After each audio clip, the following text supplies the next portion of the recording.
Welcome to our deep dive into the Renaissance. We're going to explore this pivotal period that bridged the medieval world with the modern era. Get ready for some intrigue because we'll be uncovering the connections between, a forged document, the Medici family, and a 4-year painting project on a 10,000 square foot ceiling. It's fascinating how interconnected these seemingly disparate elements of the Renaissance are. Right. It's like a historical jigsaw puzzle, and we are putting the pieces together today. But before we jump into the part of the Renaissance, let's rewind a bit. Imagine Europe before the 14th century. Fragmented feudal societies, agriculture dominating the economy, and the church holding immense sway over thought and culture. Yeah, it's crucial to understand that context because the Renaissance was such a dramatic departure. Exactly. After the 14th century, things began to shift. We see growing political centralization, the emergence of national identities, and bustling urban centers fueled by trade and a burgeoning capitalist economy. And we can't overlook the shift in control over thought and culture, with secular forces starting to challenge the church's dominance. That's where the Italian Renaissance comes into play.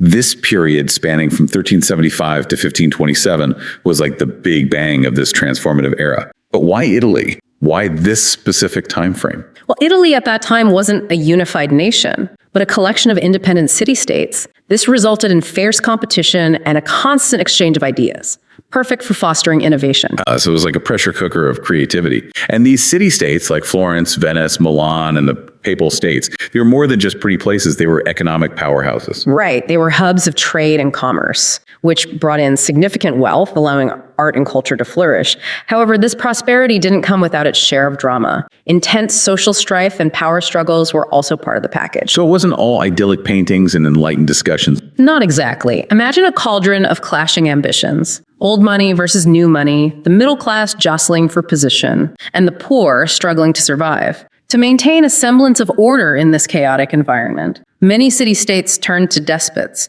powerful rulers who often relied on mercenary armies called condottieri. Mercenary armies? That doesn't sound like something from a Renaissance painting. Tell me more about these condottieri and the role they played. These mercenary captains leading their bands of soldiers were a fascinating product of the times. They weren't necessarily loyal to any particular city-state, but rather to whoever paid them the most. This made them powerful players in the ever-shifting political landscape. It sounds like a recipe for instability. It certainly added to the volatile mix, and amidst this turmoil, figures like Cosimo de' Medici emerged. He wasn't a warrior, but a shrewd Florentine banker and statesman who understood the power of patronage. The Medici family became major sponsors of the arts and learning, shaping the cultural landscape of the Renaissance. Okay, so we have this backdrop of economic power, political intrigue, and a dash of military muscle. Yeah. But what was the intellectual driving force behind the Renaissance? That's where humanism enters the stage. Humanism. Let's shed some light on that. At its heart, humanism involved a deep dive into the classics, Greek and Latin texts and writings of early church fathers. Humanists sought to revive ancient values and celebrate human dignity. They championed human reason and believed in a well-rounded education. So they were looking to the past to forge a new past for the future. Precisely. They called their approach studia humanitatis, a liberal arts education encompassing grammar, rhetoric, poetry, history, politics, and philosophy. This wasn't about memorizing dry facts, but about honing critical thinking, understanding human nature, and striving for virtuous action. And to fuel this intellectual revolution, they actively hunted down ancient manuscripts, making classical knowledge more widely accessible. Talk about dedicated scholars. But where did all this humanism take root? Were there Renaissance universities popping up everywhere? Not quite universities as we know them today. The Florentine Academy offers a good example. It wasn't a formal institution, but rather a gathering place for influential humanists to exchange ideas and engage in lively debates. Academy, in quotes. That piques my curiosity. It's a distinction worth making. One of their passions was Platonism, particularly the works of Plato and his followers, the Neoplatonists. Plato. Didn't he have something to do with a cave and shadows? How did that tie into the Renaissance? You're right. Plato believed in a realm of perfect, eternal forms, of which our physical world is just a shadow. This idea resonated deeply with Renaissance humanists, who saw human reason as a bridge to this higher realm. So they were elevating human reason to a level that transcended the everyday world. Fascinating. Did this emphasis on reason lead to any specific actions or discoveries? It did. This critical thinking led to some groundbreaking scholarship. Take Lorenzo Valla, an Italian humanist, who used his sharp intellect to expose the donation of Constantine as a forgery. Wait, a forgery? What was this donation of Constantine, and why was it such a big deal? It was a document that supposedly granted the Pope political authority over Western Europe, giving the Church immense power. Valla meticulously analyzed the language and historical context and proved it was a fake. Wow. That took some serious guts to challenge such a powerful institution. So humanism wasn't just about studying old texts. It was about applying that knowledge to question existing power structures. What a powerful concept. It was a key element of the Renaissance spirit. This critical thinking had a ripple effect across society, influencing everything from art to politics. And speaking of art, the Renaissance was a period of incredible artistic flourishing. What set Renaissance art apart from what came before? Renaissance art embraced the natural world and human emotion. It moved away from the stylized and symbolic art of the Middle Ages. So less about religious iconography and more about capturing the beauty of the human form and the world around us. Exactly. They achieved this through techniques like rational order, symmetry, proportionality, and a groundbreaking addition, linear perspective. Linear perspective. Is that what gives Renaissance paintings that incredible three-dimensional effect, making them feel so real? You got it. It revolutionized art, creating realistic and immersive works. And of course, we can't talk about Renaissance art without mentioning the Titans, Leonardo da Vinci, Raphael, and Michelangelo. It's the superstars of the Renaissance. What made them so iconic?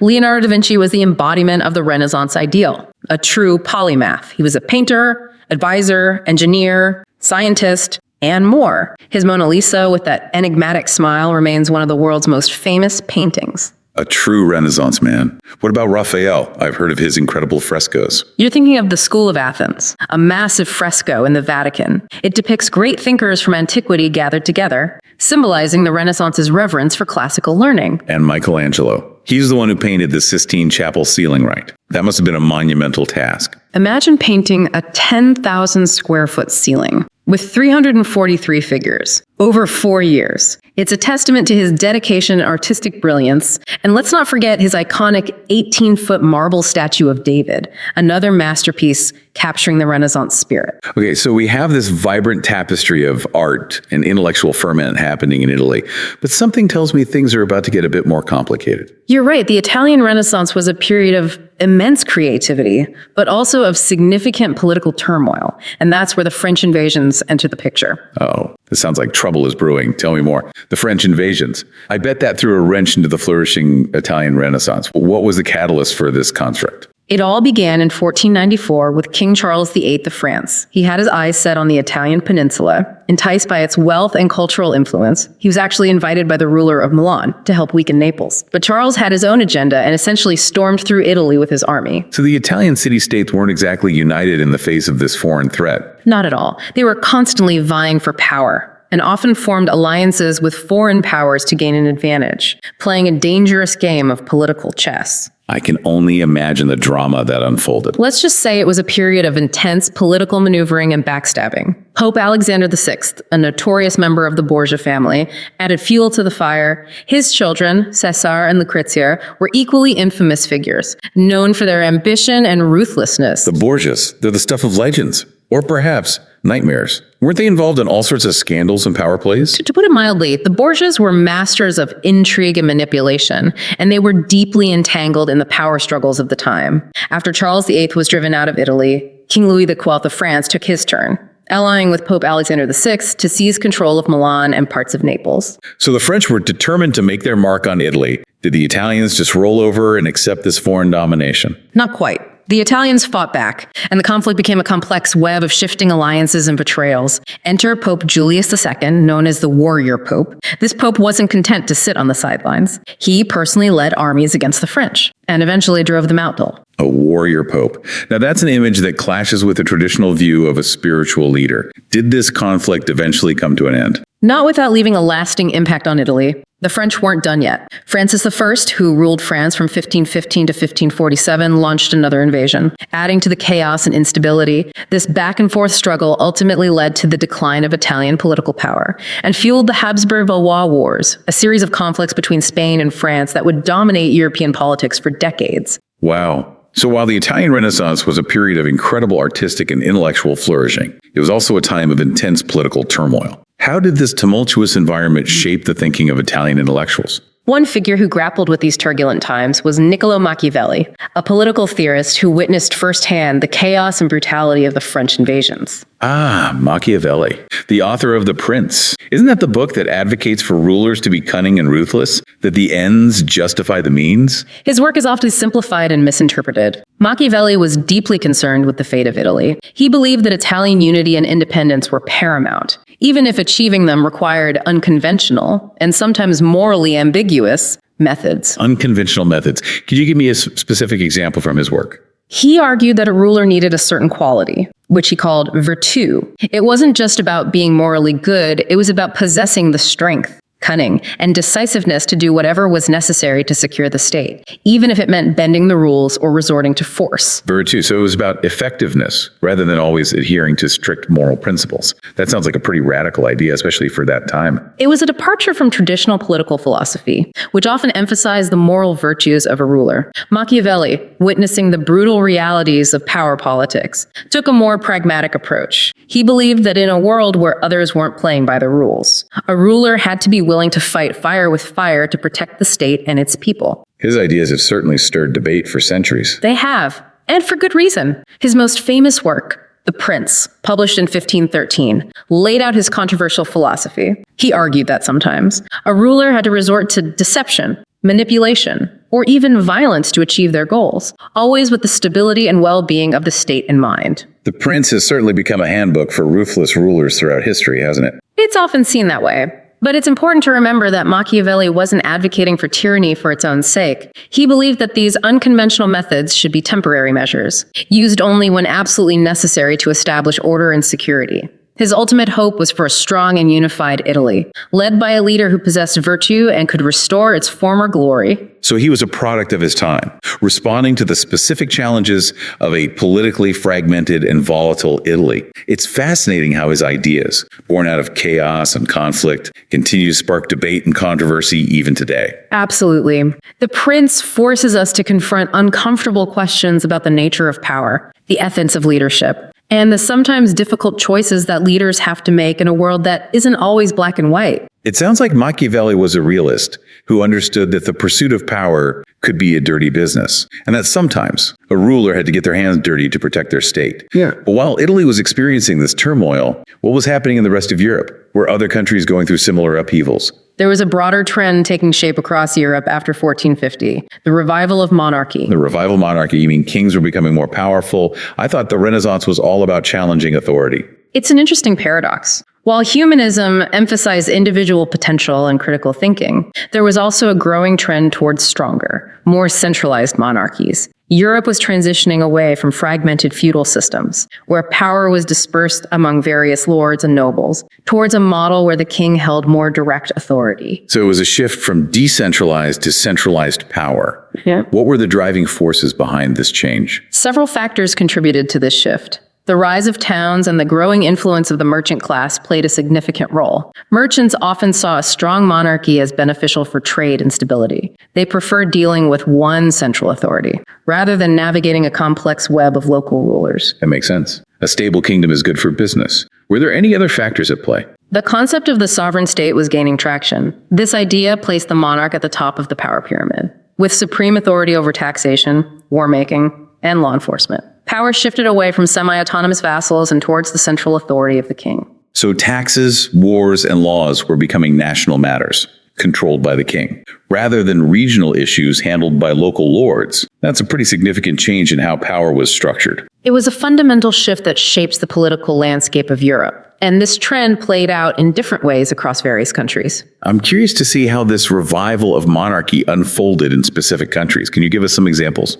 Let's start with France. The end of the 100 Years' War, with the expulsion of the English, was a pivotal moment. It allowed French monarchs like Charles VII and Louis XI to consolidate their power and expand their territory. They also weakened the power of the powerful Dukes of Burgundy, further centralizing royal authority. So France was emerging as a more unified and powerful kingdom. What about Spain? Were they experiencing a similar trend toward a stronger monarchy? Spain's story is particularly fascinating. The marriage of Isabella of Castile and Ferdinand of Aragon in 1469 was a game changer. Together, they united their kingdoms, secured their borders, and expanded their influence both within Spain and abroad. They sound like a formidable power couple. What were some of their key achievements? They made some bold moves, like bringing the Spanish church under state control, which gave them significant power and influence. They also ended the toleration of Jews and Muslims within Spain, leading to the expulsion or forced conversion of many, a decision that had lasting social and cultural consequences. That's a stark reminder that the pursuit of power often comes at a cost.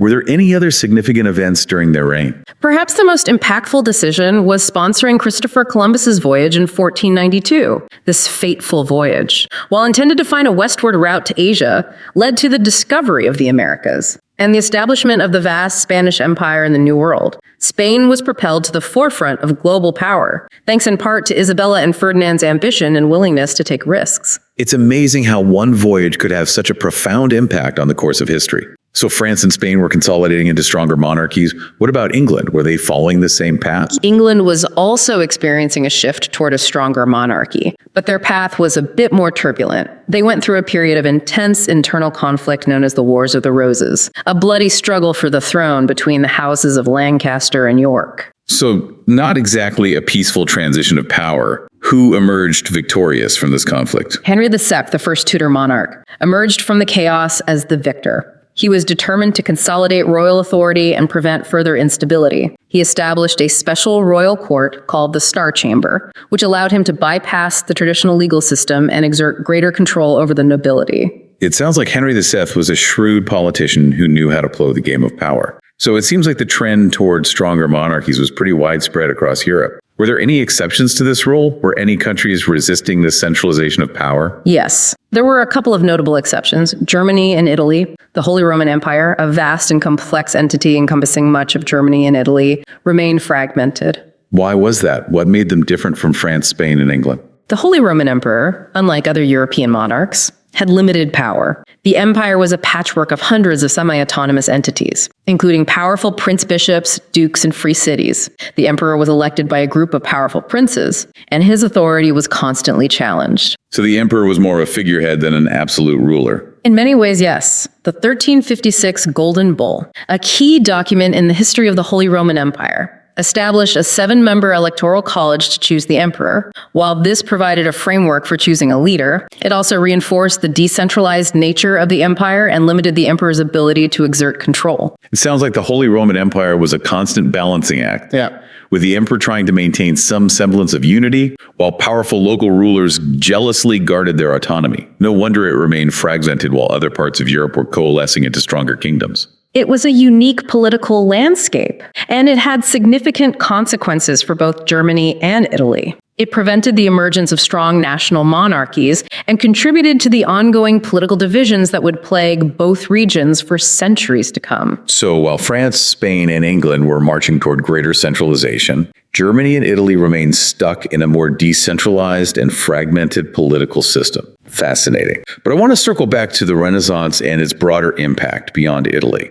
We've talked a lot about the Italian Renaissance, but what about the Northern Renaissance? How did it differ from what was happening south of the Alps? The Northern Renaissance, which flourished in the 15th and 16th centuries, shared some fundamental characteristics with its Italian counterpart. Humanism, with its emphasis on classical learning and individual potential, was a driving force in both movements. So they both had that core Renaissance DNA. They did. But the Northern Renaissance also developed its own unique flavor, influenced by the specific cultural and political contexts of Northern Europe. What were some of the key differences? What set the Northern Renaissance apart? One key difference was the focus on religious reform. Northern humanists were often deeply interested in reforming the Catholic Church from within. They criticized the Church's corruption and excesses, and they called for a return to the core values of Christianity. This emphasis on religious reform would eventually play a key role in the Protestant Reformation. So they were reformers, but within the Catholic Church, not seeking to break away entirely. Exactly. They believed in reforming the church, not dismantling it.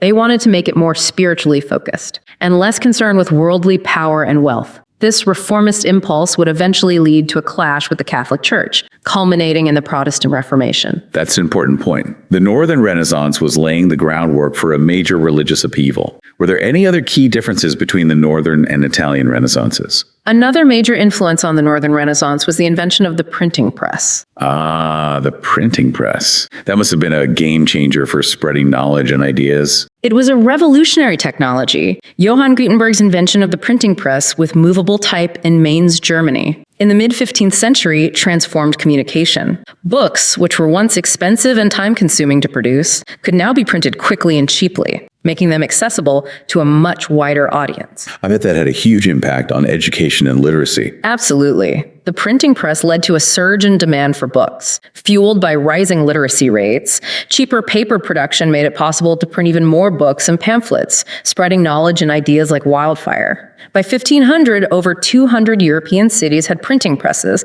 churning out everything from religious texts to classical literature to scientific treatises. Wow, so knowledge was becoming democratized, spreading beyond the elite circles of scholars and clergy. How did this affect those in power? The printing press was both a boon and a threat to those in power. It allowed them to spread their messages and propaganda more effectively, but it also gave voice to dissenting opinions and fueled challenges to authority. The church, for example, initially saw the printing press as a way to disseminate religious teachings more widely. That makes sense, but it backfired, didn't it? In a way, it did. The printing press made it much harder to control the flow of information. People could now read and interpret religious texts for themselves, leading to a more diverse and questioning religious landscape. The printing press also fueled the spread of humanist ideas, which often challenged traditional authority and emphasized individual interpretation. This contributed to the growing dissatisfaction with the Catholic Church and helped pave the way for the Protestant Reformation. So the printing press, intended to strengthen the church's influence, ended up undermining it in the long run. It's a fascinating example of how technology can have unintended consequences. It is, and it's a reminder that the flow of information is incredibly powerful, and that attempts to control it are rarely successful in the long term. So the Northern Renaissance, with its focus on religious reform and fueled by the power of the printing press, was laying the groundwork for some major changes in Europe. What were some specific examples of humanism and reform taking root in Northern Europe? Where do we see these ideas in action? Let's start with Germany. The Reussling controversy is a fascinating example of humanists defending intellectual freedom and challenging intolerance. Johannes Reussling, a Christian scholar of Hebrew, was attacked by a Dominican friar who wanted to confiscate and burn all Jewish books. Talk about censorship. How did the humanists respond to this attack on Reussling? They rallied to his defense. They argued that studying other cultures and religions was essential for understanding humanity, and that suppressing knowledge was dangerous and counterproductive. This controversy highlighted the humanists' commitment to intellectual freedom and their willingness to challenge those who sought to restrict it. It sounds like a battle for the soul of the Renaissance. Yes. Did this spirit of humanism and reform manifest itself in other parts of Northern Europe? Absolutely. In England, we have Thomas More, a prominent humanist and author of Utopia, a book that presented a vision of an ideal society. More was critical of the social injustices of his time and imagined a world based on reason, justice, and equality. Utopia has become synonymous with an idealized vision of a perfect society. But it was also a critique of the existing social order, wasn't it? It was. More was a complex figure who served King Henry VIII, but also held on to his own moral compass. Utopia reflects his humanist ideals and his desire for a more just and equitable world. What about France? Were there any prominent humanist figures or reform movements there? France had its own vibrant humanist community. Scholars like Guillaume Boudet and Jacques Lefebvre d'Etaples made significant contributions to classical scholarship and biblical studies. They emphasized the importance of studying the original Greek and Hebrew texts of the Bible, challenging the church's traditional interpretations. So they were advocating for a more direct engagement with these sources of Christian faith, rather than relying solely on the church's pronouncements. Exactly. They believed that studying the Bible in its original languages would lead to a deeper and more authentic understanding of Christianity. This focus on original sources was a key element of humanism, and it would eventually play a role in the Protestant Reformation. And what about Spain? We've talked about their empire building and their role in the conquest of the Americas, but was there any room for humanism and reform in that context? Even in Spain, where the Catholic Church held immense power and influence, humanism found a foothold. Francisco Jiménez de Cisneros, a fascinating and complex figure, exemplifies this. He was both the Grand Inquisitor, responsible for persecuting heretics, and a founder of the University of Alcalá, a center of humanist learning. That's quite a contrast. How did he reconcile those seemingly contradictory roles? Cisneros represented a strand of Spanish humanism that sought to work within the existing structures of the church. He believed that education and scholarship could strengthen the church and combat heresy. He also supported the production of the Gutenberg Polyglot Bible, a groundbreaking work that presented the biblical text in Hebrew, Aramaic, Greek, and Latin. So he saw humanism as a tool for defending the Catholic faith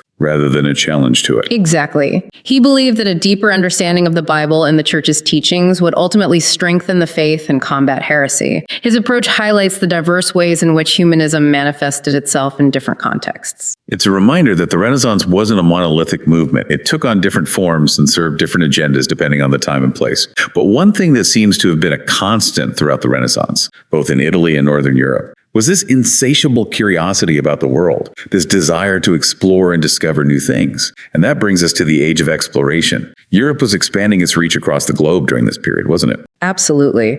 The Renaissance coincided with a period of unprecedented exploration, driven by a combination of factors: curiosity, ambition, the pursuit of wealth, and a desire to spread Christianity. It sounds like a potent mix. Where do these explorations begin? Who were the trailblazers? Portugal was an early leader in exploration. Driven by their desire to find a sea route to the lucrative spice markets of Asia, they focused on exploring the African coast, pushing the boundaries of the known world. I can only imagine the challenges they faced. What were some of the key breakthroughs in Portuguese exploration? Bartholomew Dias achieved a major milestone in 1488. When he rounded the Cape of Good Hope at the southern tip of Africa, this proved that it was possible to sail around Africa and into the Indian Ocean, opening up a new sea route to Asia. That was to be an incredible moment. What happened next? Did they make it all the way to Asia? Yeah, they did. Building on Dias's achievement, Vasco da Gama reached India in 1498, establishing a direct sea route to the spice markets, bypassing the traditional land routes controlled by the Ottoman Empire. This was a huge victory for Portugal and marked a turning point in global trade. So Portugal was racking up exploration points and securing their place as a major player in global trade. What about Spain? Were they content to sit on the sidelines while Portugal claimed these new trade routes? Not at all. Spain was also eager to get in on the action. In 1492, Christopher Columbus, convinced that he could reach Asia by sailing west across the Atlantic, set sail with the backing of the Spanish monarchs. And we all know how that turned out. The discovery of the Americas. That's one of the most significant events in human history.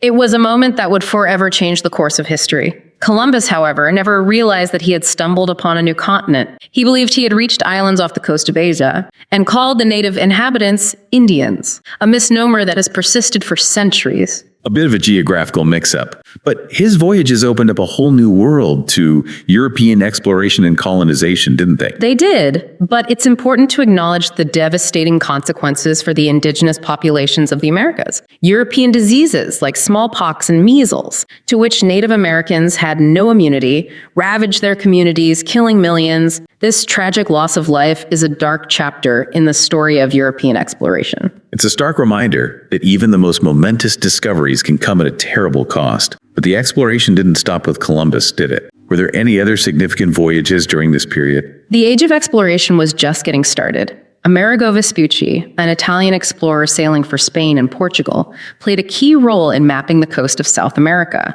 His voyages helped establish that the lands discovered by Columbus were indeed a new continent, and it was his name, Amerigo, that would eventually be given to this new landmass. So America got its name from Amerigo Vespucci. That's a fascinating tidbit of history. Were there any other groundbreaking voyages during this period? One voyage that truly captured the spirit of exploration and adventure was Ferdinand Magellan's expedition from 1519 to 1522. His fleet, facing incredible challenges and hardships, became the first to circumnavigate the globe, proving once and for all that the Earth is round. Wow. Talk about an epic journey. What were some of the long-term consequences of all these explorations? How did they reshape the world? These voyages of discovery had a profound impact on the course of history. They led to the establishment of vast European empires in the Americas, fueled by the extraction of resources and the exploitation of indigenous populations. So these voyages weren't just about adventure and discovery. They were about power, wealth, and control. Absolutely. These explorations were intertwined with economic and political ambitions. The influx of silver and gold from the Americas enriched European powers. Contributing to the growth of capitalism, they also reshaped global trade networks, connecting Europe to the Americas, Africa, and Asia in new and complex ways. It sounds like these voyages triggered a chain reaction, setting in motion forces that would reshape the global landscape for centuries to come. What were some of the specific impacts on Europe itself? How did these voyages transform European societies? The influx of wealth from the Americas, particularly silver from Spanish mines in Mexico and Peru, had a profound impact on the European economy. It contributed to inflation, but also fueled the growth of industries like shipping, mining, textiles, and weapons manufacturing. The demand for goods from the Americas also stimulated trade and economic growth in European port cities. So it was a period of economic expansion and transformation, fueled by the resources and labor of the Americas. Exactly. The Age of Exploration ushered in a new era of global trade and interconnectedness, with Europe at the center of this burgeoning network. But this economic expansion wasn't without its critics, was it? You're right, there were voices of dissent, particularly within the church, who criticized the brutal treatment of indigenous populations in the Americas. Bartolomé de las Casas, a Spanish priest, became a vocal advocate for the rights of Native Americans, denouncing the cruelty and exploitation he witnessed. So even as Europe was benefiting from the wealth and resources flowing from the Americas, there were those who questioned the morality of this enterprise and the human cost of this expansion. Absolutely. The Age of Exploration, while a period of incredible discovery and expansion, also exposed the darker side of human nature: greed, exploitation, and a disregard for the lives and cultures of those deemed different. It's a complex legacy with both positive and negative aspects. That continues to shape our world today. But let's delve deeper into the Spanish Empire and the New World. How did they manage to conquer such vast territories and establish their dominance? We left off discussing the expansion of European powers and the complex legacy of the Age of Exploration. Now let's focus on how the Spanish managed to build such a vast empire in the Americas. They went up against some powerful civilizations, didn't they? They did. The Spanish conquistadors targeted two major empires in the Americas: the Aztecs of Mexico and the Incas of Peru. Let's start with the Aztecs. What was their civilization like? I've heard they were a sophisticated and powerful people. The Aztecs had built a remarkable civilization. They ruled over a vast territory in central Mexico, with a complex social structure, a sophisticated system of writing, impressive architectural achievements like pyramids and temples, and a thriving agricultural system. They also had a complex religious system that played a central role in their society. I've heard that their religious practices involve human sacrifice. Is that true? It was a central element of their religious beliefs. They believed that the gods required human sacrifices to ensure the continuation of the world and to maintain cosmic balance. It was a complex ritual system with specific ceremonies and offerings. That sounds pretty intense. How did the Spanish, with their relatively small force, manage to conquer such a powerful empire? Well, it was a combination of factors that led to the Aztec downfall. Hernán Cortés, the Spanish conquistador who led the expedition, was a skilled military strategist and a master of manipulation. He initially tried to negotiate with the Aztecs, but quickly realized that force would be necessary to achieve his goals. So it wasn't a straightforward conquest? Not at all. The Spanish were actually defeated by the Aztecs in their first encounter, the Battle of La No Triste. Cortés and his men were forced to retreat, regroup, and devise a new strategy. One of the key factors that turned the tide in favor of the Spanish was their ability to exploit existing rivalries between the Aztecs and other indigenous groups. So they used a divide and conquer strategy. Precisely. Cortés formed alliances with indigenous groups who resented Aztec rule, effectively turning the Aztecs' own subjects against them. This gave the Spanish a crucial advantage in terms of manpower and local knowledge. That's a clever strategy. Were there any other factors that contributed to the Spanish victory? Disease played a devastating role. The Spanish inadvertently brought with them European diseases like smallpox and measles, to which the indigenous populations had no immunity.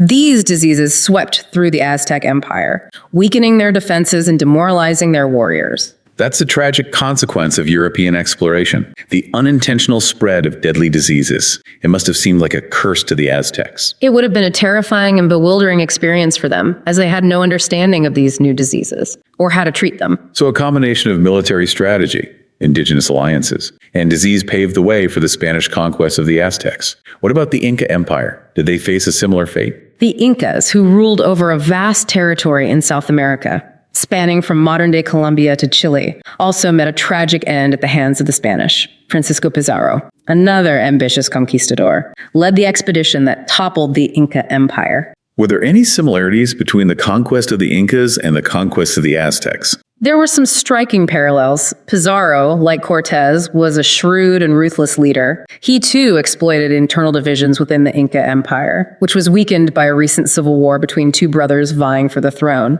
So the Spanish were adept at taking advantage of existing weaknesses and turning their enemies against each other. They were masters of political maneuvering. Pizarro also employed treachery. He invited Atahualpa, the Inca emperor, to a meeting under the guise of peaceful negotiations, but then ambushed him and took him hostage. Another case of deception and betrayal. It seems like a recurring theme in the Spanish conquests. It was a tactic they used effectively, and Atahualpa's fate sealed the fate of his empire. Despite offering a room full of gold and silver as ransom, he was eventually executed by the Spanish, who feared his influence and potential to rally resistance. It's a reminder that greed and ambition often trumped any sense of honor or compassion in these conquests. So both the Aztecs and the Incas fell victim to Spanish cunning, military power, and the devastating impact of European diseases. What happened next? How did the Spanish consolidate their control over these vast territories? They established a colonial system based on the extraction of resources, primarily gold and silver, and the exploitation of indigenous labor. They introduced new crops and livestock, transforming the agricultural landscape, and they imposed Spanish language, culture, and religion on the native populations. So they were essentially reshaping these societies in their own image. Exactly. They were building a new Spain in the Americas, based on their own values and institutions. The Catholic Church played a central role in this process, establishing missions, converting indigenous populations, and often acting as an arm of the Spanish colonial administration. It sounds like a complex and often brutal process. Was there any resistance to this Spanish domination? There were certainly pockets of resistance, both armed rebellions and more subtle forms of cultural resistance. Indigenous populations found ways to preserve their traditions, beliefs, and languages, despite the pressures of assimilation. And within the church, there were voices of dissent, like Bartolomé de las Casas, who spoke out against the mistreatment of indigenous peoples. So even within this oppressive system, there were glimmers of hope and defiance. It's a reminder that human resilience can endure even in the face of overwhelming power. It's a testament to the strength and adaptability of the human spirit. Okay, we've covered a lot of ground in this deep dive into the Renaissance. We've explored its art, its ideas, its political upheavals, and its global reach. But you know what? I want to bring it back to you, the listener. What do you find most fascinating about the Renaissance? How do you see its legacy playing out in our world today? Well, it's incredible to see how the ideas and events of the Renaissance, a period that began over 600 years ago, continue to shape our world today. The Renaissance was a time of immense creativity, intellectual ferment, and exploration, and it laid the groundwork for many of the values and institutions that we cherish today. It's a reminder that history isn't just a collection of dusty facts and dates. It's a living, breathing story that continues to shape who we are and how we understand the world around us. The Renaissance, with its emphasis on human potential, critical thinking, and the pursuit of knowledge, offers us a valuable roadmap for navigating the complexities of our own time. I think that's a great way to sum it up. The spirit of the Renaissance, with its boundless curiosity and its belief in human ingenuity, is something we can all tap into as we face the challenges and opportunities of the 21st century. That's a great point. The Renaissance reminds us that we have the power to shape our own destiny, to push the boundaries of knowledge, and to create a more just and equitable world. So as we wrap up this deep dive, we encourage you to keep exploring, keep questioning, and keep embracing the spirit of the Renaissance.